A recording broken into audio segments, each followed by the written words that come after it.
लेते हैं तो इससे आप कंपनी के बारे में बहुत ज्यादा इंपॉर्टेंट इंफॉर्मेशन को जान सकते हैं। तो आज के लेक्चर के लिए बस इतना ही। अब मिलते हैं नेक्स्ट लेक्चर में। नमस्कार दोस्तों, मैं नीरज जोशी स्वागत करता हूं आपका हमारे स्टॉक मार्केट इन्वेस्टिंग कोर्स के नेक्स्ट लेक्चर में। अगर आपसे कोई अननोन पर्सन पैसे मांगे ये बोलकर कि मैं 1 साल में अपने बिजनेस से पैसा डबल करके आपको लौटा दूंगा, तो क्या आप उसे ऐसे ही पैसा दोगे? ज्यादातर केस में आप नहीं दोगे। आप पहले उसका बैकग्राउंड चेक करोगे, उसके बिजनेस को समझोगे, वो इंसान ऑनेस्ट है या नहीं है ये पता करने की कोशिश करोगे, और उसके बाद अगर आपको सही लगता है तो ही आप उसे पैसे दोगे। तो यही सेम प्रिंसिपल इन्वेस्टिंग में भी अप्लाई होता है। जब भी आप किसी कंपनी में इन्वेस्ट करते हैं तो आपको उसकी मैनेजमेंट का एनालिसिस भी करना चाहिए। आईपीओ इशू करने से पहले और उसके बाद आज तक मैनेजमेंट ने जितनी एक्टिविटीज की हैं उसे एनालाइज करके देखिए कि क्या मैनेजमेंट एथिकल, ऑनेस्ट और केपेबल है या नहीं, और इसी प्रोसेस को हम मैनेजमेंट एनालिसिस कहते हैं। तो आज के इस लेक्चर में हम आपको बताएंगे कि मैनेजमेंट एनालिसिस कैसे किया जाता है। तो चलिए इस लेक्चर की शुरुआत करते हैं। तो दोस्तों, मैनेजमेंट एनालिसिस का सबसे पहला और सबसे आसान स्टेप है गूगल सर्च करके देखना।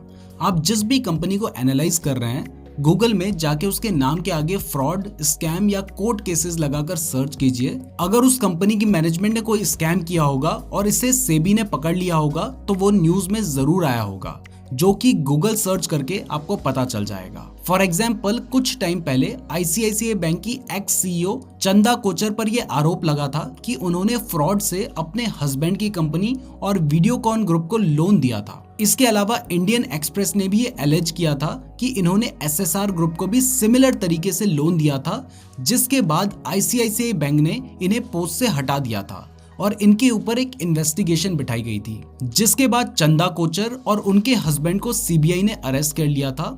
अब क्योंकि ये सब आईसीआईसीआई बैंक में चल रहा था तो उस टाइम पर आईसीआईसीआई बैंक के शेयर ने बहुत खराब परफॉर्म किया था, लेकिन जैसे ही इनकी सीईओ चेंज हुई तब से इनके शेयर की प्राइस वापस रिकवर हुई है।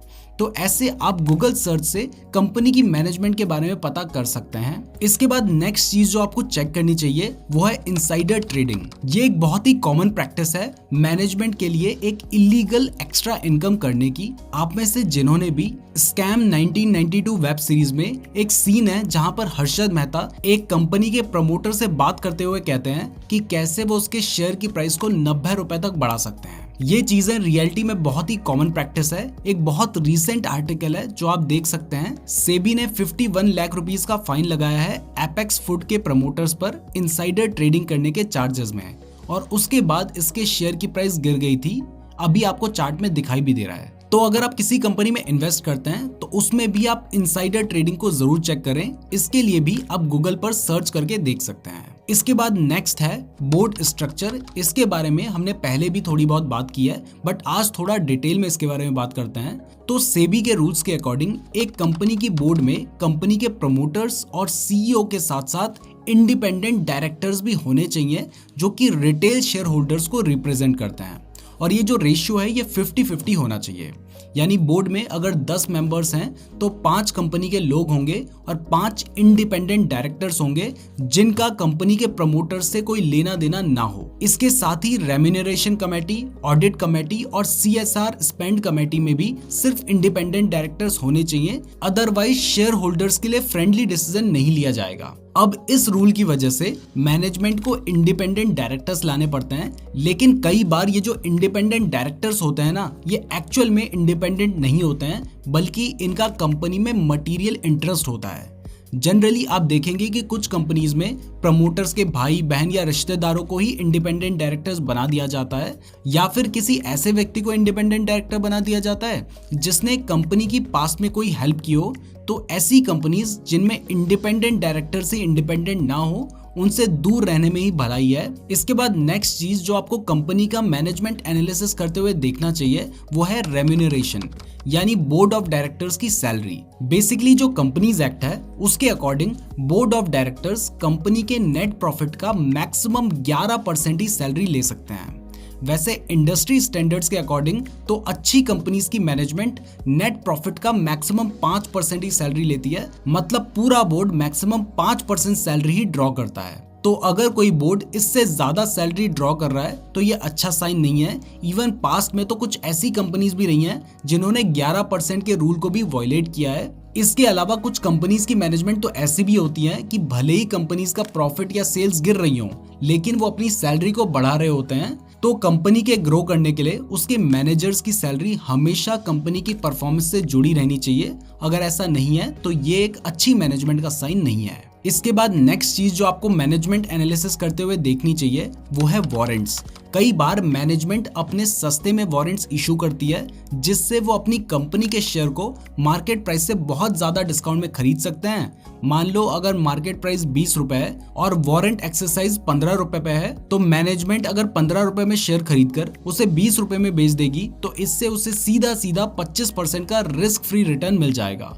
तो अगर कोई कंपनी ऐसा कर रही है तो उससे भी दूर रहें। इसके बाद नेक्स्ट चीज जो आपको चेक करनी चाहिए वो है कैपिटल एलोकेशन। क्या आपको पता है कि जो बर्जर पेंट्स है वो एक टाइम पर विजय माल्या ओन करते थे, बट उस टाइम पर वो कोई पॉपुलर कंपनी नहीं थी। लेकिन बाद में जब ये कंपनी ढिंगराज के पास आई तो उन्होंने इसे इंडिया की सेकंड बिगेस्ट पेंट कंपनी बना दिया, और ये सब उन्होंने सही कैपिटल एलोकेशन से किया। तो कंपनी सही तरीके से कैपिटल एलोकेशन कर रही है या फिर नहीं, इसके लिए आप मैनेजमेंट की बिजनेस एबिलिटी चेक कर सकते हो, और इसके बारे में पता करने के लिए आप प्रॉफिटेबिलिटी रेशियो जैसे कि रिटर्न ऑन इक्विटी और रिटर्न ऑन कैपिटल एम्प्लॉयड को भी चेक कर सकते हैं। अगर ये कंसिस्टेंटली बढ़ रहे हैं तो ये एक अच्छे कैपिटल एलोकेशन का साइन है। इसके बाद आपको ये भी जरूर चेक करना चाहिए कि मैनेजमेंट का पूरा फोकस बिजनेस में ना होकर कहीं शेयर की प्राइस बढ़ाने में ही तो नहीं रहता है। मतलब क्या मैनेजमेंट शेयर की प्राइस बढ़ाने के लिए अलग अलग तरीके तो नहीं अपना रही है। जैसे कई कंपनीज के प्रमोटर्स न्यूज चैनल पर आकर अपनी कंपनी की तारीफ करते हैं या पेड आर्टिकल पब्लिश करवाते हैं। तो अगर कंपनी कुछ भी ऐसा करती है जिससे डायरेक्टली या इनडायरेक्टली उसके शेयर की प्राइस बढ़े,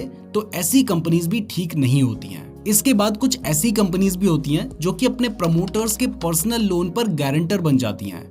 यानी अगर प्रमोटर डिफॉल्ट करता है तो कंपनी बैंक को पैसा वापस करेगी, जो कि शेयर होल्डर्स के साथ एक चीटिंग है। इसके अलावा कई बार प्रमोटर्स कंपनी से पैसा बाहर निकालने के लिए प्रमोटर्स उनके रिलेटिव या प्रमोटर की किसी दूसरी कंपनी को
नमस्कार दोस्तों, मैं नीरज जोशी स्वागत करता हूं आपका हमारे स्टॉक मार्केट इन्वेस्टिंग कोर्स के नेक्स्ट लेक्चर में। इस लेक्चर में हम आपको कंपनी का फॉरेंसिक एनालिसिस करना सिखाएंगे, जैसे